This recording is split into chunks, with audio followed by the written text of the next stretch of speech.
Bismillahirrahmanirrahim. Assalamualaikum warahmatullahi wabarakatuh. Alhamdulillahilladzi arsala rasulahu bil huda wa dinil haqq liyudhhirahu 'ala dini kulli wa kafa billahi syahida.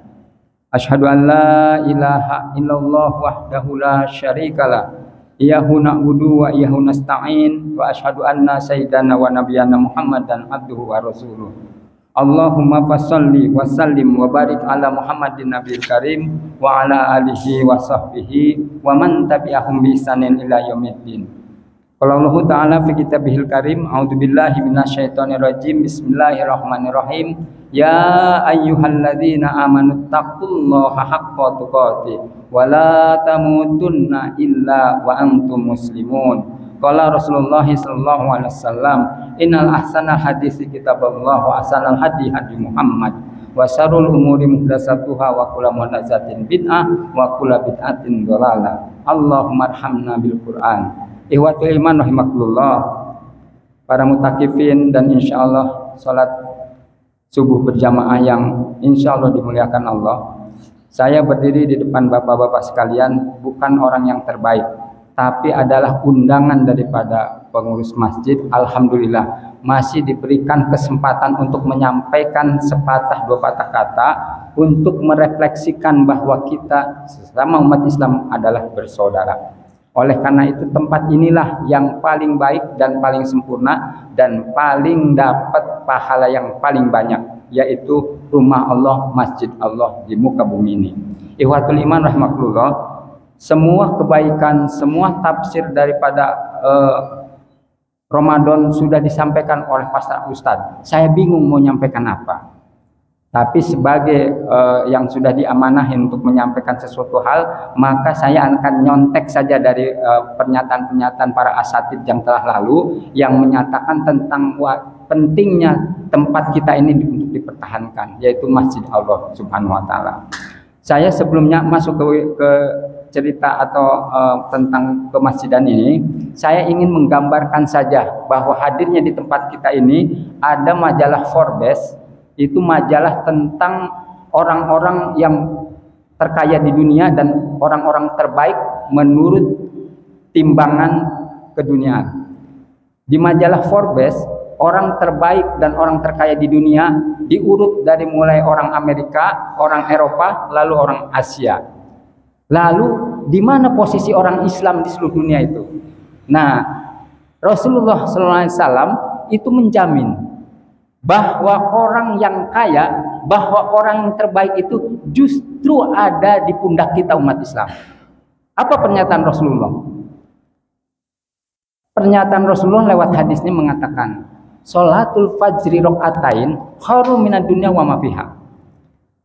Jadi kata Rasulullah, sholat fajar 2 rakaat, 2 rakaat ini sholat fajar, itu nilainya lebih baik dari dunia dan isinya. Jadi kalau di timbangan begini, timbangan akhirat, siapa yang paling kaya, siapa yang paling baik? Tentu kalau kita meyakinin bahwa kitalah orang paling kaya, orang terbaik, maka bersyukurlah kepada Allah yang orang di dalam kegelapan ini mengunjungi masjid-masjid Allah untuk sama-sama mengabdi kepada Allah di tempat bumi Allah, dan di tempat yang paling aman di dunia adalah masjid. Oleh karena itu ihwatul iman rahimakumullah, pada kesempatan yang mulia ini ada beberapa kendala di beberapa tahun yang terakhir ini. Masjid-masjid digembok, dilarang sholat berjamaah. Adapun ada orang yang mau melakukan sholatnya harus berhadapan dengan aparat dengan alasan bahwa negeri ini dan di seluruh dunia sedang dinyatakan COVID internasional. Saya bukan tidak percaya dengan ini, ada percaya. Cuman muatan politiknya lebih besar daripada kenyataan bahwa itu adalah ini salah satu ujian dari Allah, bahwa yang namanya orang kafir selalu membuat isu menghalang-halangi ini. Yuriduna liyutfi'u nurullahi bi'afwahihim wallahu mutimmu nurihi walau karihal kafirun. Mereka ini akan menutupkan cahaya Allah dengan mulut-mulut mereka. Yaitu apa? Dengan apa? Dengan isu bahwa ini berbahaya, sehingga kewajiban kita sebagai umat Islam aja dilarang untuk mendatangi masjid Allah. Nah, saya mengatakan dari mimbar ini akan mengatakan bagaimana sikap seorang ulama yang mujahid hidup di Indonesia dan kondisinya sama persis yang kita alami sekarang ini. Siapa beliau itu? Siapa beliau itu? Kalau kita mau tahu, maka sejarahnya ada di sini. Saya bacakan saja. Beliau kalau saya sebutkan pasti orangnya itu. Siapa itu? Buya Hamka mengatakan ketika tahun 79 ada titik-titik masjid dituduh bahwa melakukan itu dan ini, maka dia bereaksi terhadap kejadian yang dilakukan oleh penguasa setempat ketika beliau mendakwahkan di tempat masjid ini. Pernyataannya demikian, Pak. Saya akan bacakan saja. Maka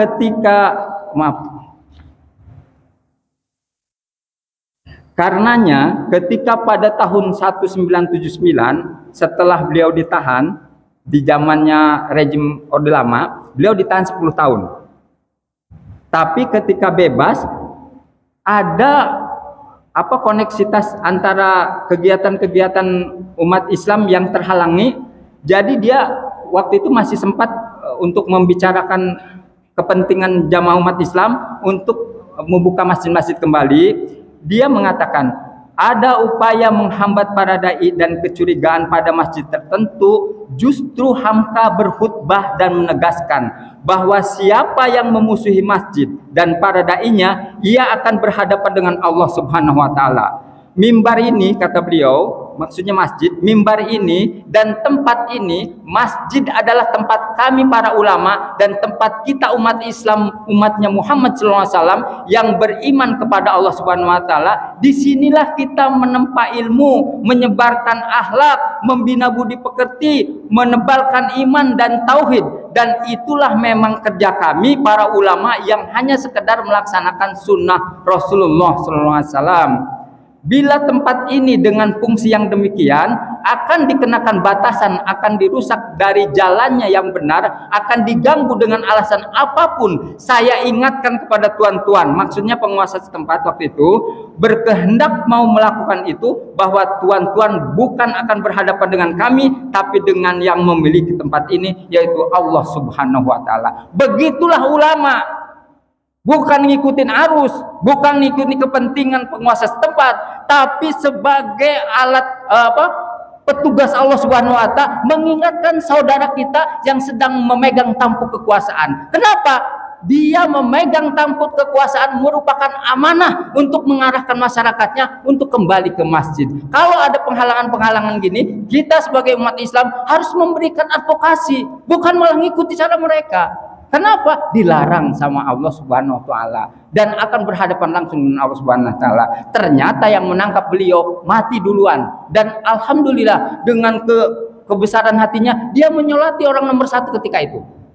Dan dia berkata, "Wahai Fulan, kalian itu telah menyakiti aku telah dipisahkan dari keluargaku, dan engkau telah menyoreng namaku. Tapi hari ini ketahuilah bahwa aku telah memaafkan engkau. Kenapa? Karena aku akan kembali sama engkau juga. Tapi masalah kau dengan Tuhanmu, maka engkau akan berhadapan dengan Tuhanmu." Artinya apa? Begitulah umat Islam, umat yang terbaik, umat yang paling kaya di dunia ini. Kok ketika kehidupan dunianya diganggu demi keakhiratan akhirat, harus bangkit kesadaran itu. Lantas kita bertanya, apa sih fungsi masjid? Saya akan juga bacakan ini hasil ngomong-ngomong lah antara pemuda-pemuda masjid yang dituangkan di dalam buletin ketika itu adalah bagian daripada penyebar buletin itu. Ada redaksinya di sini saya sebutkan. Berdasarkan siapa? Ayat Allah Subhanahu wa taala.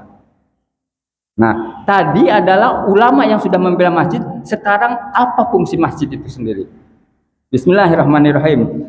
Di dalam ayat ini, surat An-Nur ayat 36-37, Allah memverifikasi atau mengindikasikan siapa sih yang membangun masjid itu, yaitu fi buyuti adilnallahu an turfa'a wa yudhkaru fiha ismuhu yusabbihu lahu fiha bil guduwi wal asal rijalan tulhihim tijaratun wala bai'un an dzikrillah wa iqamis sholati wa ittaiz zakah yang artinya bapak-bapak bertasbihlah kepada Allah di masjid-masjid yang telah diperintahkan untuk ditinggikan dan disebut nama Allah di dalamnya. Pada waktu kapan? Pada waktu pagi dan petang, dan alhamdulillah kita hari ini sedang melakukan itu. Lalu peringatan yang berikutnya, yaitu ciri-cirinya itu laki-laki yang tidak dilalaikan oleh perniagaan dan tidak pula oleh jual beli dari mengingat Allah dan dari membayar zakat. Mereka takut kepada suatu hari yang pada hari itu hati dan penglihatan bergoncang. Ketika kapan? Ketika kita menemui Allah, membawa maksiat kepada Allah, hati bergoncang. Lah kita diamankan sama Allah karena memakmurkan masjid. Hari ini masjid dihalang-halangi untuk dilaksanakan, maka saya berkata di sini untuk menyampaikan pesan-pesan ulama-ulama masa lalu. Nah, sekarang setelah ayat ini, maka ada yang merilis kata-kata itu dari ayat-ayat di atas terkandung isyarat bahwa ada hubungan yang kuat antara masjid dan pemuda. Siapa pemuda itu? Rijal atau laki-laki. Dengan berbagai persyaratannya, maka sudah selayaknya lah selaku pemuda muslim melakukan manuver to back to the mosque, kembali kepada masjid. Dalam hadis Rasulullah menyatakan bahwa ada 7 golongan nanti di yaumil akhir, di yaumil kiamat, yang mendapat naungan Allah Subhanahu wa taala. Salah satunya adalah pemuda yang hatinya tertambat pada hati. Masjid tanpa ada pemuda aktif di dalamnya akan seperti tubuh yang kekurangan darah lalu mati. Sebagaimana Ustadz semalam menyampaikan itu. Ustadz yang muda itu, alhamdulillah, saya senang dengan ceramah beliau itu. Lalu sikap selanjutnya? Jika kebangkitan umat Islam harus mengambil jalur horizontal dan vertikal, kultural dan sekaligus struktural, maka masjid merupakan tempat strategis yang harus dikuasai dan dikembalikan fungsinya sebagaimana di zaman Nabi Muhammad SAW. Dari Masjid Nabawilah Nabi mengatur hubungan dengan Allah Subhanahu wa taala, hubungan dengan masyarakat, umatnya, dengan hubungan diplomatik dengan luar negeri, bahkan menentukan strategis komando militernya. Hal ini mengakibatkan sulitnya justru bagi para pemuda Islam yang bersemangat untuk berkiprah di masjid karena beberapa kendala yang bersifat internal maupun eksternal.